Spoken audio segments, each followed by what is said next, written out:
तो ये देखो भाई, इसका तो भाई बहुत ज़्यादा हो गया 27.71, ठीक है।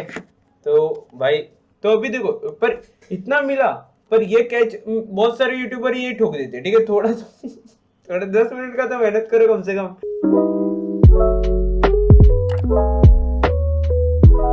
और ये डिविडेंड स्टॉक्स में किस हिसाब से बता रहा हूँ, देखो भाई एफडी की रेट्स जो है, ठीक है, उससे ज़्यादा होना चाहिए डिविडेंड का जो परसेंटेज है वो इन्फ्लेशन से भी ज़्यादा होना चाहिए।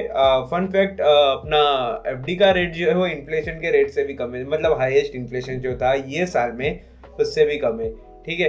भाई मैं ये बातें करूँ इससे पहले, इससे अच्छा मैं आपको बता ही देता हूँ ना। सो देखो ये वाला जो है ना, ये था हाईएस्ट अपना एक ईयर का देख लेते, ईयर टू डेट का देख लेते, 1 ईयर का। ये देखो 7.79% वॉज द हाईएस्ट इन्फ्लेशन, ठीक है। एफडी रेट्स देखेंगे तो एफडी रेट्स उससे कम ही है भाई। एफडी रेट कौन देता है तुम लोग को इतना, ठीक है। हाँ, स्मॉल फाइनेंस बैंक में आप जा सकते हो, मगर बात ये नहीं है, बात ये कि आपका डिविडेंड का जो परसेंटेज है वो उससे ज्यादा होना चाहिए, ठीक है।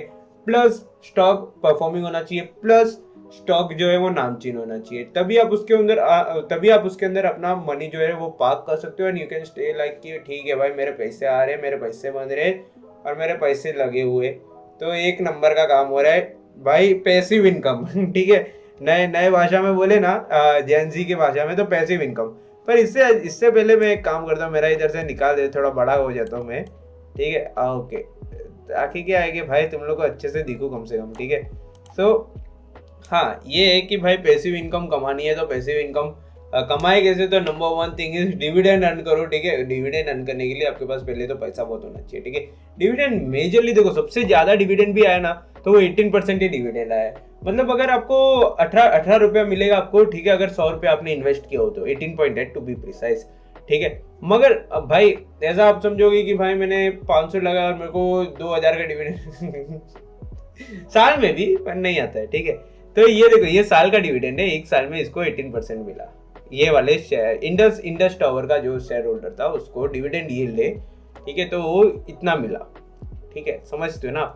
तो अभी देखो, पर इतना मिला, पर ये कैच बहुत सारे यूट्यूबर ये ठोक देते, ठीक है। थोड़ा 10 मिनट का तो मेहनत करो कम से कम, पर भाई यही ठोक देते। तो अभी मैं आपको बताता हूँ, देखो ये ठोकने से क्या होता है कि भाई देखो, ये ईयर टू डेट परफॉर्मेंस सबसे लास्ट में था ये इंडिकेटर, पर मैंने इसको ये भी इंक्लूड कर दिया क्योंकि मैं इसको ही ढूंढ रहा था। क्या होता है देखो, अभी इसमें आप लोग डाल दोगे, अभी समझो आपके 100 रुपए का वैल्यू जो है वो 20% नीचे आ गया, मतलब 100 का 20% इज 20 रुपया, ठीक है, तो 80 रुपए पे आ गया। और बाद में वो लोग आपको 18 रुपया देते हैं, ठीक है। तो आपका लॉस कितना हुआ भाई, 2 रुपए का तो लॉस हो गया भाई। इससे अच्छा एफडी में डाल देते तो कमाते तो सही, थोड़ा कुछ ना कुछ तो कमाते। इन्फ्लेशन मार रहा है वो और दूसरा काम, ठीक है। तो आप समझो बात को, ये जो है वो एनालिसिस भंगार एनालिसिस, ठीक है। अनपढ़ लोग ऐसा एनालिसिस करते हैं और वीडियो बनाते हैं यूट्यूब पे। RSWM जो है उसका 9% का जो है वो ईयर टू डेट डिक्लाइन है, ठीक है, मगर उसने 15% का प्रॉफिट भी, मतलब 15% का डिविडेंड भी दिया है, ठीक है। तो हालांकि जब भी डिविडेंड आता है ना, तभी बहुत बार जो शेयर है वो गिर जाता है। तो 5.79% का जो इसका है, इसने डिविडेंड दिया है। इन्फ्लेशन का तो भाई इन्फ्लेशन अपने को चाहिए ही, ठीक है। अपने को इन्फ्लेशन 7.79%, यानी कि 8% तक तो मेरे को चाहिए। 8% के नीचे तो मैं थूकू भी ना। यहाँ पर देखो 13% दे रहा है, ये तो भाई फालतू ही हो गया। ये 5.79% दे रहा है, अरे इतना आप ले रहे हो तो इतना लेस भी तो करो। अभी इधर देखोगे ना तो ये अच्छा है, ये 13% का रिटर्न दे रहा है। नाम क्या तेरा, IRB InvIT fund. So this is a good share, price भी अच्छा है, प्राइस भी 68 है, ठीक है, नाइस शेयर। इसका मैं आपको बताऊं, आप मेरे को बोलोगे कि कौन से सेक्टर में है, ठीक है, तो ठीक है, बताओ भाई। तो ये है आपका फाइनेंस सेक्टर में, ठीक है, इतना समझते। इससे ज्यादा समझना है तो डिटेल में वीडियो बना दूंगा, पर उसके लिए कमेंट्स करना पड़ेगा, ठीक है। तो पहला ये वाला, ठीक है, IRB इन्विट फंड। चलो भाई दूसरों पे आते हैं। दूसरा ये देखो, ये बोलता है कि मैं तुम्हें 10% दे दूंगा, मगर 0.46% में मेरा भाव भी गिरा हुआ है, ठीक है। तो अभी क्या है भाई, ठीक है 10% तो दे रहा है भाई, ठीक है, मगर इससे पहले इंडियन ऑयल कॉर्प भाई 1 नंबर की कंपनी, ठीक है, एनर्जी एंड मिनरल्स, मतलब इंडियन ऑयल है भाई, अब सब लोग को मालूम है, इसको समझाऊंगा तो टाइम पास होगा फोकट। तो इसको देखो, ये 13%, वेरी गुड।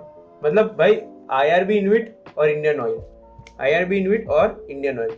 इसके बाद अगर आप ये देखो भाई, ये तो देखो प्रोसेस इंडस्ट्रीज, मेरे को पता नहीं ये शेयर का, ठीक है, टू बी ऑनेस्ट। स्टेरेनिक्स का भाई एक नंबर 9.55, भाई ऑन पेपर ये एक नंबर है, 21% का रिटर्न दे रहा है, ठीक है। स्टेरेनिक्स थोड़ा सा आप इसमें इन्वेस्ट करके रख सकते हो, ठीक है। इसके बाद 5 में देने वाला हो ना, तो ऑयल एंड गैस का भी देखो ऑलमोस्ट 13% का रिटर्न दे रहा है, ठीक है। ये दोनों भी गिन रहा हूँ, ठीक है, 13% का रिटर्न दे रहा है। और पीटीसी इंडिया एक नंबर का शेयर, ठीक है। पीटीसी इंडिया कितना दे रहा है? 18%। तो सबसे पहले भाई पीटीसी इंडिया, उसके बाद भाई स्टेरेनिक्स, ठीक है। उसके बाद आता है अपना 14% oil and gas, Indian oil और आईआरबी इन्विट, ठीक है। एक नंबर के शेयर से भाई, आप समझो मेरी बात को। अरे भाई ये क्या है? ऑयल इंडिया एक और एक नंबर का शेयर, ठीक है। देखो 7% इसका ये है, मगर इसका ईयर टू डेट परफॉर्मेंस भी देखो, ठीक है। तो ये देखो भाई, इसका तो भाई बहुत ज़्यादा हो गया, 27.71, ठीक है। तो भाई ऑयल इंडिया, ठीक है। और ये सब मैं बाद में क्यों बोल रहा हूँ, क्योंकि इसका ईयर टू डेट परफॉर्मेंस की वजह से ये ऊपर आ रहा है, समझ रहे हो ना आप। इसका डिविडेंड यील्ड उतना नहीं है, मतलब अरे ये तो मार्केट के हाथ में है, पर ये कंपनी के हाथ में, कंपनी इतना देती है, तो इसमें मेरे पैसे लगे नहीं है, ठीक है भाई, जबरदस्त। उसके बाद भाई निर्लॉन, ये भी कितना है आपका, 12 + 7 18 19% का रिटर्न, ठीक है। अभी आप बोलोगे कि भाई ये क्या है, गोती पेल्सकॉन, भाई ये रुको, कैपिटलाइजेशन, मार्केट कैपिटलाइजेशन भी देख लेते भाई। हाँ ये देखो, इसका कोई मार्केट कैप नहीं दिया हुआ है, तो इसके अंदर नहीं जाने का। This is a small cap company, ठीक है। बाकी सब जो है वो लार्ज कैप कंपनी है, ठीक है। इसकी भी देखो थोड़ी सी, मतलब बरोबर ही है माया, मतलब इतना भी कुछ ये नहीं है, इतना भी मतलब इसके ऊपर गाली दे हम लोग, ऐसा नहीं है। इनका तो ट्रिलियन में है भाई, तो ट्रिलियन वाले तो एक नंबर, ठीक है। बिलियन वाले भी ठीक है, ठीक है। पर अभी इसके बाद में अगर आपको बोलूँ, तो इसके बाद में ये देखो, ये लोग आउट परफॉर्म कर ही रहे। ये देखो, ऐसा तो देखा जाए तो भाई देखो कितना है भाई, डबल पैसा किया। तो मैं इनको रिकमेंड करूँ क्या भाई? गाली दोगे आप लोग मेरे को उल्टा, ठीक है। सो भाई ये चीज़ हो गई, मैंने आपको बता दिया कौन से डिविडेंड शेयर्स है और आप कैसे उसको फाइंड आउट कर सकते हो, ठीक है। सो भाई जो मैंने बताया, they are the best dividend shares, ठीक है, टिल डेट। ये देखो इधर वापस से दिखा देता तुम लोग को, RSWM, ठीक है, नहीं RSWM नहीं, आईआरबी इन्विट था सबसे पहला, ठीक है। Then we had Indian Oil, IRB InvIT you can skip, ठीक है। तो इंडियन ऑयल कॉप, ठीक है। देन वी हैव स्टेरेनिक्स में डालो, ये जो ऊपर दिख रहा है ना आपको, ये स्क्रिप्ट का नाम, ये सर्च करोगे तो आ जाएगा, ठीक है, स्टेरेनिक्स। इसके बाद ऑयल एंड गैस, ठीक है। ऑयल एंड गैस के बाद पीटीसी भी एक नंबर है, ठीक है। ऑयल इंडिया, वेरी नाइस, ठीक है। उसके बाद भाई निर्लॉन भी अच्छा है, ठीक है, 7% दे ही रहा है, इन्फ्लेशन से अच्छे ही है। इसके नीचे जाने से कोई मतलब नहीं है, क्योंकि इन्फ्लेशन के नीचे चले गए। ये सब तो जो है मार्केट के हाथ में है, ठीक है। परफॉर्मेंस, ये तो अभी का परफॉर्मेंस है भाई, अभी के परफॉर्मेंस पे जिंदगी के डिसीजन नहीं ले सकते अपन, ठीक है। तो मैंने आपको बता दिया, that's pretty much it guys.